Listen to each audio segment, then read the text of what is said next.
What's up guys, welcome back to a new video. This episode's gonna be a little different. Over time I've done a lot of trips around southern Thailand during which I didn't get enough content for a full episode. So this video is gonna consist of several clips and snippets from various tours, not necessarily in the order taken. But as usual, it's full of amazing snakes and cool interactions. Enjoy.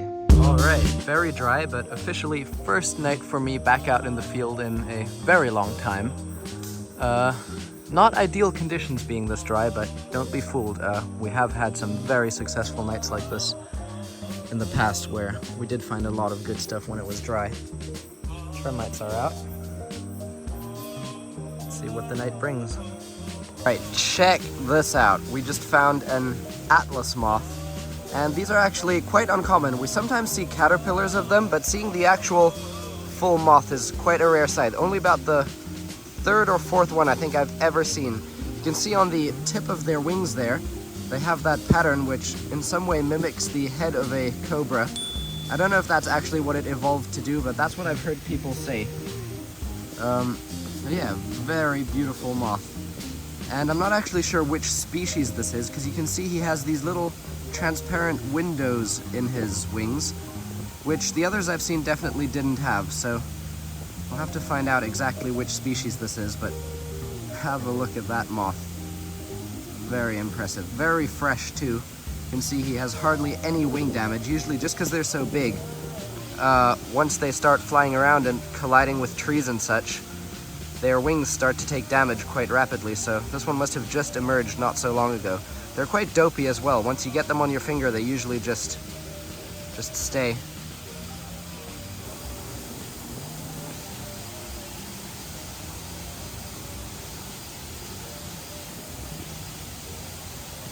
Amazing. Right, check this out. This is kind of weird actually. You can see in the crack right at the back there, it looks like there's a tiny snake, but it's actually the angle of the water making like a reverse magnifying glass effect. The snake is actually not that small at all. Right now it looks about the size of like a pencil. But trust me, this is actually a lot bigger than it looks. I could reach in there and try to grab it, but I'm scared that the hole goes way too deep, so I think the best chance may just be to wait it out. And it will eventually re-emerge because it needs air, obviously. My strategy for now is really just to pretty much wait him out, because these snakes can't hold their breath for terribly long, so it will re-emerge, and I hope to get that on video so you can actually see how big it is once it comes forward for air. Oh, but right now it's retracting itself again. I may actually have to, in that case, turn the camera off and just stick my arm back there. Alright, have a look at this little dude. Right here, sleeping above the stream, is a beautiful, overexposed little kingfisher. I believe this is the rufous-backed kingfisher. Not certain on that though, so if you guys know your birds, do correct me. What a neat little dude though. He's absolutely tiny as well, like the size of a sparrow. Check this out. There's a skull-faced water snake there, then I just spotted one over there under that rock, and while we were figuring out how to catch this one, another one just emerged. We need to have a look around. Maybe there's more of them directly in the area. I wouldn't be surprised. Very variable in color too. This one's really light, that one is dark, and that one is also quite dark. Alright. I'm hearing shouting and screaming and cheering. What's going on here? What's going on here? How do I get to you?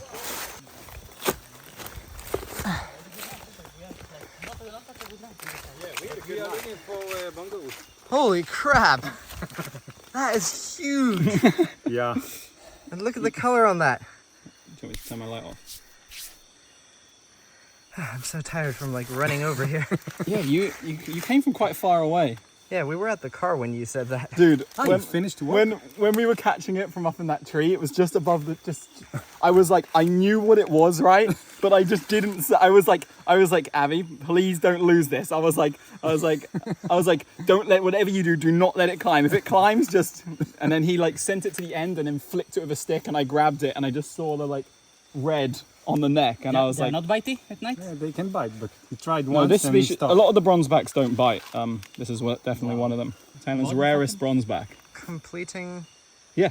the bronzeback saga. And also, yeah, this is me and David's final bronzeback in Thailand. We've seen every single member of the genus now. Except for that, until today. Yeah, this is the last one. You gotta let go. Alright, so as you just saw, Rupert's group, while we were looking for snakes elsewhere, got this. And this is a very special snake to me and Rupert and all of us, because it is Thailand's rarest bronzeback, but also the last bronzeback for the Explore Herpetology team in the country to see. Without a doubt, the rarest bronzeback in the country. Also one of the biggest ones, and this is a large individual. We've all been playing with it for a bit now, so he's not really as defensive anymore as he was, but when they get real defensive, they puff up and they get that distinct bright red coloration and some blue as well in between the scales. But yeah, this one, maybe if we put him on the ground here for a second, he may flare up again a little bit. There we go. Have a look at that. Beautiful blue, and he may also have a go at me there. Anyway, I don't want to rile him up too much. I just wanted to briefly show you guys that beautiful red and blue color. What a fantastic snake. Did I even mention what it is? It's Kopstein's bronzeback. No, you just said it was Thailand's rarest bronzeback. So Dendrolaphus kopsteini, Kopstein's bronzeback. Very monumental find for us. Anyway, we're gonna let him go. We're all getting pretty tired, and everyone is waiting for us at the car. Must really be the season for moths, because we just got these two lunar moths, and one is yellow, as you can see, and the other is pale green. So we suspect these may be two different species, but I myself am by no means a moth expert, so I don't actually know. And there's a cicada harassing the camera right now, so sorry about that buzzing noise. But yeah, like today I have single-handedly seen more cool moths than I have in the past entire year, which is good. Must be like emerging season or something, but have a look at these spectacular lunar moths. How cool is that? Alright, I just spotted a female Wagler's pit viper up in this tree here. Avi is gonna try get it down. Very nice exposed branch, and luckily not very high either. Commonly with female Wagglers, they're insanely high up, so quite fortunate with this.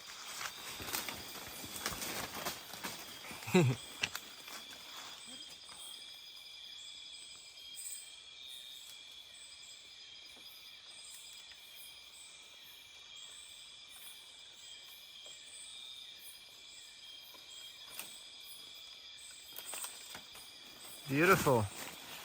Wow. Bring her over here, let's see. Oh look, she's got a lot of green on top of the body as well still, because she's not really that big yet, so she would have just gone through her color change not so long ago.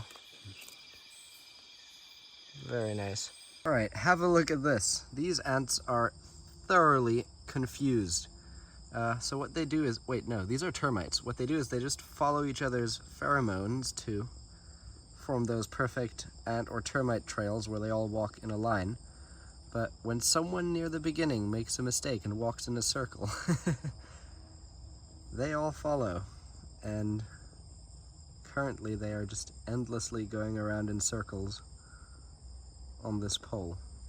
And there's a few stragglers stranded in the middle here who are just very confused.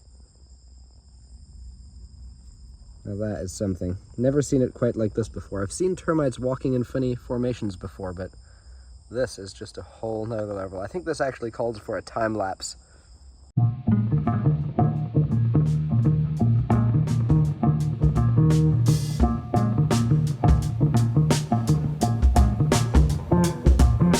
Alright, they've somehow, very rapidly, as if some sort of switch flipped, all managed to sort themselves back out.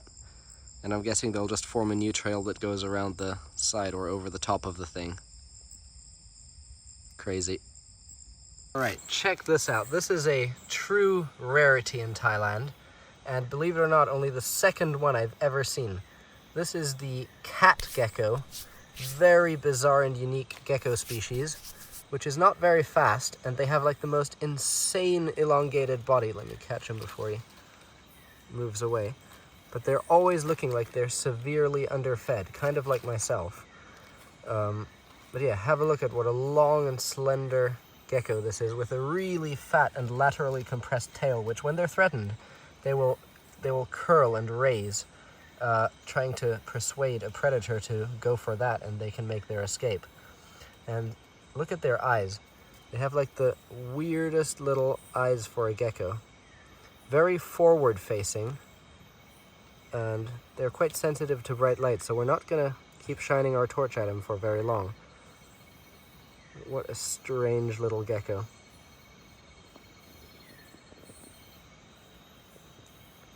And when they're not threatened, they move very slowly, like you just saw there. But of course they can go for spurts of faster movement. They really creep through the forest, almost cat-like.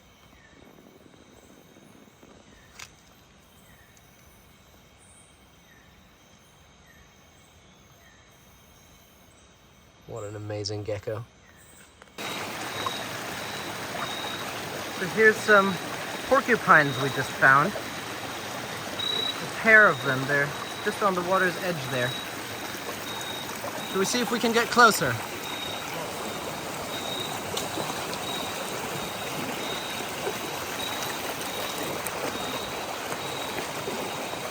Oh, I think they've got their burrow right under here. They literally just like disappeared.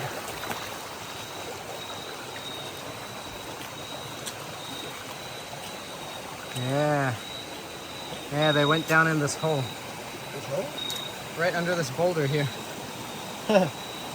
Alright. I got these. Alright, here's another neat little species. Relatively common, but it is one you can easily miss.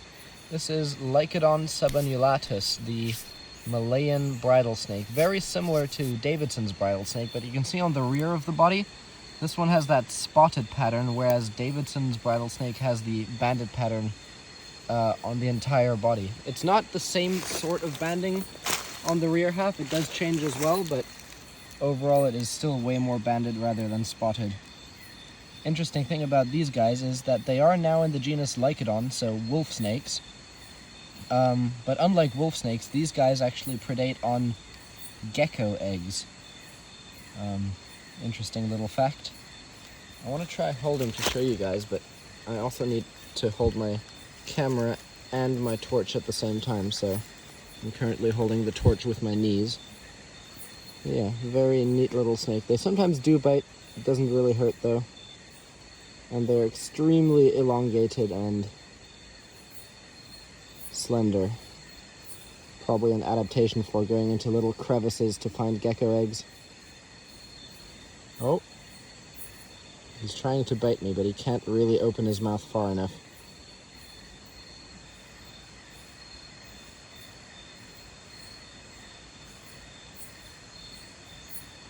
I think he's given up. Anyway, gonna just let this little dude crawl on off. Alright, here Rupert found another all-time favorite frog of mine. This, as you might remember from previous videos, is Rhacophorus nigropalmatus, or Wallace's flying frog. And this is an exceptionally large individual. They look like they'd be able to jump really far, but actually they're very slow and derpy. And they have these insane webbed legs, and it's actually a very cooperative frog, so I will be able to show you quite well. And you see, when they hop, they never really hop too far. But look at the size of their webbed feet, and the rear ones are even bigger. I'm gonna see if I can show you. Maybe I can get him to sit on my hand here. There we go. Maybe we can get him to fly onto the tree. Don't know how well I'll be able to film this. Anyway, I hope that worked out on camera. Anyway, I did want to give you guys one last little look at those insane rear webbed feet. Anyway, I don't want to bother him or touch him too much with my dry hands, but what a cool little frog. Alright, photography sesh with hands down the coolest snake on earth. Pseudorhabdion longiceps. No, this snake is actually really stupid. And if you hold, Rupert tells me that if you hold them in your hand for too long, they like die. Yeah. They overheat and die if you just like hold them in your palm for a while. You can count down. All right. Apparently, when Rupert found this, it was like causing a ruckus in like some termites, because apparently these eat termites. Yeah. I didn't know what they ate, but yeah, it was causing chaos amongst some termites. All right, check this out. We just got a juvenile female waggleri. You can tell it's a female because it has bands rather than spots. And by the looks of things, she also has a small meal, so not gonna hold her too long. And she's got some sort of like feather or something stuck to the front of her face. Shouldn't be a problem for her though, so I think we can just leave that. There we go. Look at those beautiful little yellow eyes. Oh. No biting, ma'am. Come on, get back on your log. What a nice little snake. Oh, now the white balance is really making it look blue. And just after that little waggleri, there is a nice orange-bellied Pelobatrachus nasuta, the Malayan horned frog. Seen plenty of these before though, so just gonna leave this little guy there. All right, so we got another relatively common species for the area, but a very nice large individual, which, although it's a common species, these large ones are not all that common. Hagen's pit viper, nice lovely female, very good health too. You can see she's quite girthy and she's got those, I don't know how well it's coming out on camera, nice blues running along here, and the face is really pale, which is typical in adult females. The smaller ones don't have it and the males don't have it either. Oh, and something's biting me. Anyway, not going to spend a lot of time with her, just wanted to show you guys this nice Hagen's pit viper, typically a relatively placid species, as all of the green trims usually are. Got it? Yep. All right. Have indeed. Time to put her back.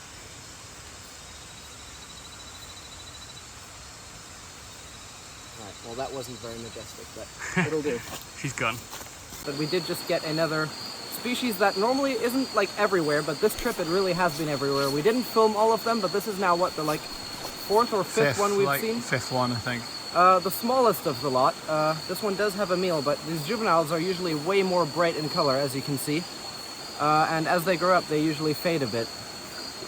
Very nice. Gonna just let him swim off. We all done with it? Yeah.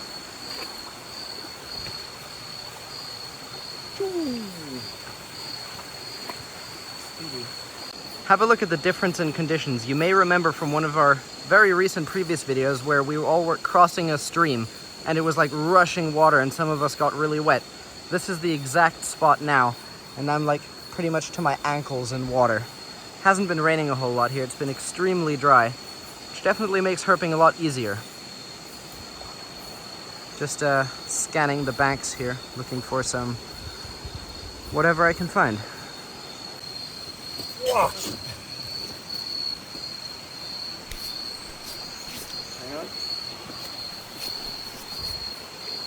All right, so check this out. The other guy has just got another large snake. This is a reticulated python. Not such a common species down here in the south, although I wouldn't say it's rare. You remember the last big python we got in the south actually had a meal, so I was kind of hesitant to actually handle it. But this one doesn't have a meal. It's in very good health. Also quite a lot bigger than the last, as you can see. It's a bit calm now because we've already been playing with it for photos. But as you can see, what a stunning snake. Very heavy too. I'd say probably about 8, 9, maybe even 10 kilos. I'm not sure, but Wow, easy over 10. Yeah. yeah, this is huge. It is a male. I did see it pop out those beauties a moment ago. But yeah, I'm getting quite tired, so I'm probably not going to be fondling it for much longer. Just wanted to give you guys a good look at this beautiful, defensive, large retic. Look at Harry, try and move so you can see if you can like have a go at the camera. Not at your hand, but okay, it's fine. Let's not stress him out too much. Anyway, we're all good to let him go? Yes. All right, let's just let him cruise on off, follow him with the camera. Keep shoving.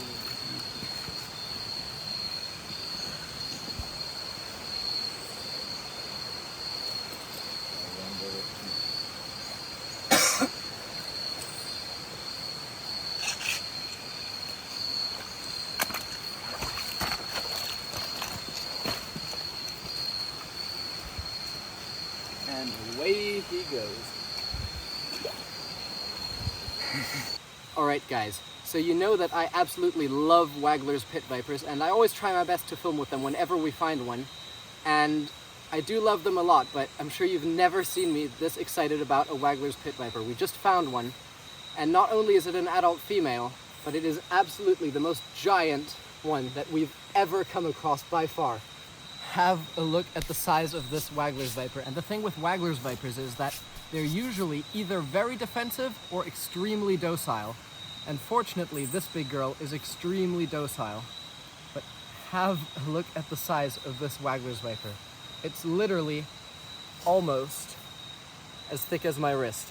It's relatively chilly tonight, so that may be a contributing factor as to why she's this docile, but look at the size of this thing. This is easily 80 or 90 centimeters, I think. I was absolutely blown away when I first saw it. We first saw her quite high up a tree. Unfortunately, we didn't get the catch on camera. And sometimes when snakes are really high up trees, it's a little difficult to tell just how big they are. Sometimes you'll get a situation where you see a snake far up a tree and you're like, wow, that's a huge one. And then when you get it down, it's not really that big. And when I saw her, I could tell she was big, but when we got her down and I saw the size of that head, I was absolutely shocked. I mean, look at that head next to my finger. That is absolutely incredible. And she is so calm. Usually, even when they're calm, they're usually quite head shy. But have a look at this. She's just so old and ancient, she just doesn't have a care in the world for anything. What a magnificent snake. Look at the size of top down of that head. At this size, she would probably have very significantly sized venom glands, but I'm not too worried handling this species because, for one, it's very docile, and for two, unlike all of the other Southeast Asian vipers, which are either hemo or cytotoxic, these guys are primarily neurotoxic, which means that when it bites you, it won't do a lot of local damage. I've seen a lot of these before in captivity, but I've never seen one anywhere near this big. People do keep them here and there. They're not super common because they're not actually that easy to keep alive in captivity. They live in these very humid forests here, but they like these slightly more open forests that have a lot of airflow, and a lack of airflow is actually what kills a lot of Wagler's vipers in captivity. They need good airflow in order to be able to survive. Alright, we've just come back to the exact area that we found her. We always like to release our snakes exactly where we caught them. And she is actually properly heavy as well. Really, really fascinating. Honestly, by far, the best Wagler's pit viper I've ever seen. And I think this calls for a goodbye kiss. Beautiful. Alright, goodbye, pretty girly.